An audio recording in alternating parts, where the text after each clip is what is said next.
What's up, my people? How's it going out there, everybody on YouTube land? It is cold in here. You can see my breath. Whoa.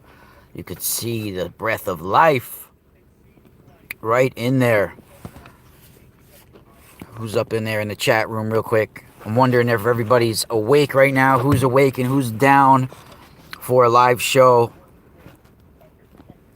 from my home? Good morning. I have a lot of interesting stuff to talk about. And first of all, I wanted to do a pre-show real quick to let you guys know of some of the information that I'll be sharing.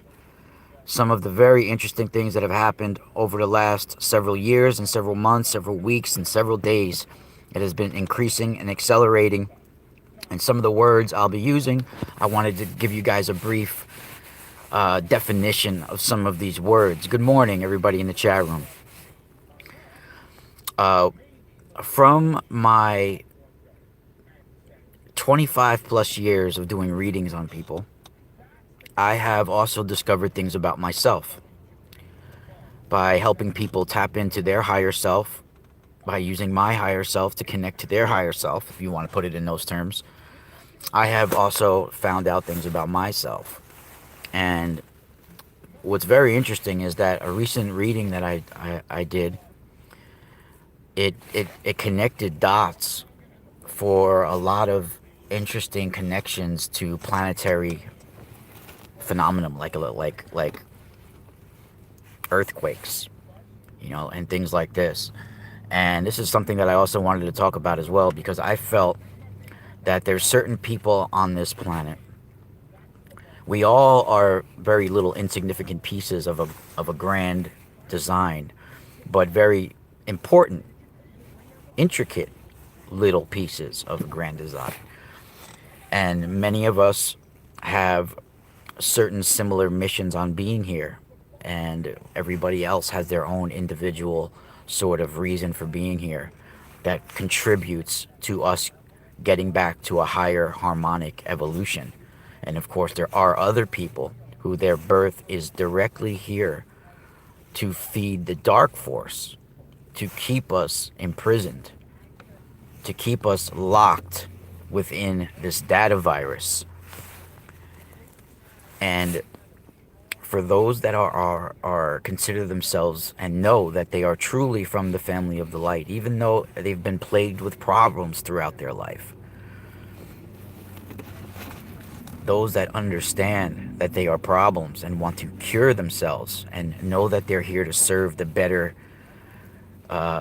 portion of humanity and help humanity ultimately, those people, they are part of a grand design to help us get back to our harmonic evolution. And that's why there's such a quest for knowledge within some people, looking for the answers, looking for what their true purpose is. And I have seen that people that are specifically here to help connect the cosmic knowledge to human knowledge, right? So we can actually get back to that higher frequency. Those people that do not find their true life path and start to walk it, it builds up pressure within the planet. It builds up a pressure within the fault lines and the plates of the planet. And this leads to earthquakes on our planet. It's not just within one person, it's on a collective basis. Our planet is tied to its inhabitants, and the energy of the whole biofield of everything swirling within it is connected. And for those that have specific reasons for being here and have come through many times within many different lifetimes trying to walk this path and don't ultimately end up achieving that path, it builds up a tension with every lifetime, and eventually it leads to earthquakes on this planet. And it's not the only thing that relates to earthquakes. I mean, comets, meteor showers, they are all related to the thought network and the biofield of the planets and its inhabitants. And this is how certain disasters take place, right? Some of them are even sent here from outside forces. But this is one of the ways that I saw even earthquakes generate on our planet, right? And it's very interesting when you start to think about that. And there's certain words that can bring the human body and connect it to the cosmic consciousness. And these are words of creation. And in ancient mystery schools all over the planet, from Africa to the Europe, all over it, ancient Egypt, everywhere, the oldest of mystery schools know that sound, harmonic resonance, certain words, certain sounds, certain gestures, even postures, they can create a frequency, a vibration, and they can create things, right? They can manifest. In ancient Egypt, we have one of the words we're going to be discussing called Hekau, Hekau, right? This is a word, these are words of power. These are words of activation, words of creation, right? Words that can turn inanimate matter into breath of life, into life, right? And I was shown that I am part of an ancient, one of my lifetimes, I was part of a priesthood called Rakasa. And Sa, S-A, means the breath of life.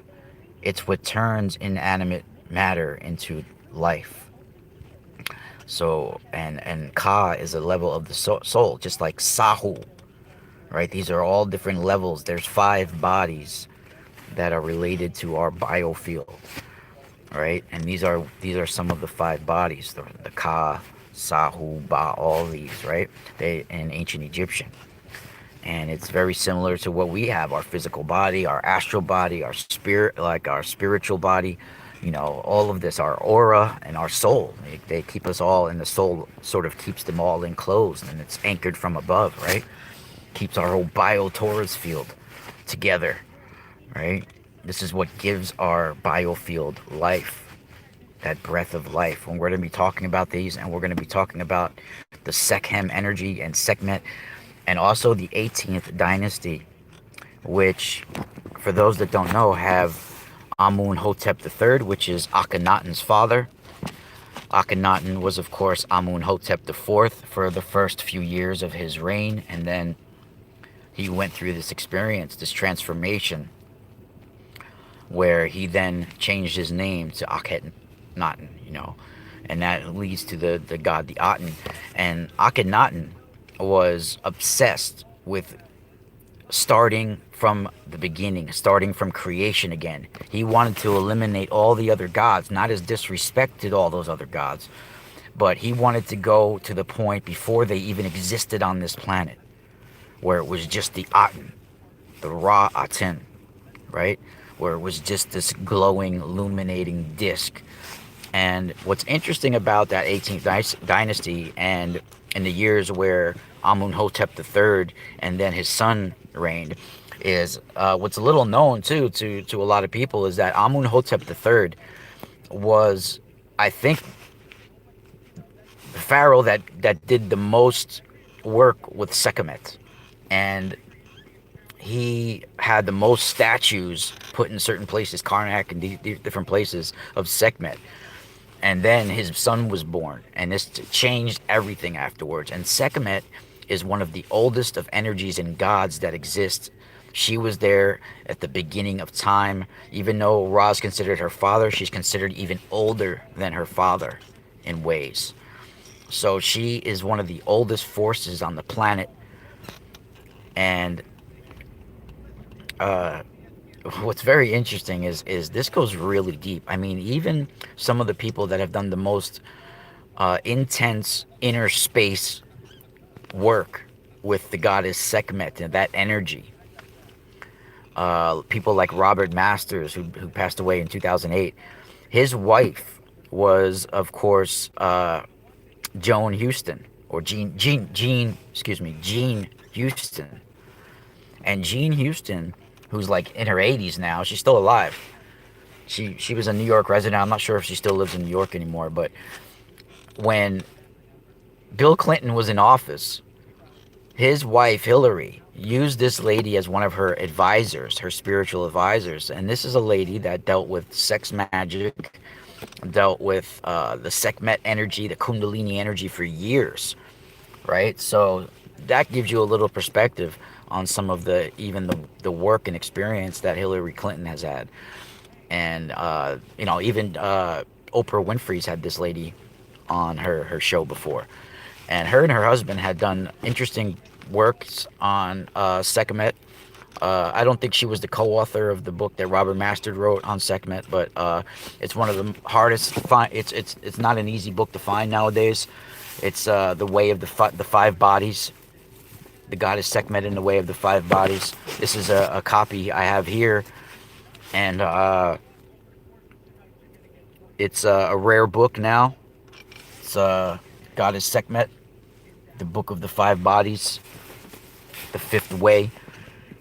And he talks about different stages of the soul that's related to the Sekhem energy as well in that book. And that book is very rare and has got a lot of interesting information in it, and it's a good reference for those that are interested in some of the true ancient mystery school knowledge, just scratching the surface of some of it, and Sekhmet is a little known fact is that she has even though people have heard more about like probably Horus and Osiris and Ra and all these other gods of Egypt, and Sekhmet has been coming into the collective consciousness as of the last couple of decades way more than ever before.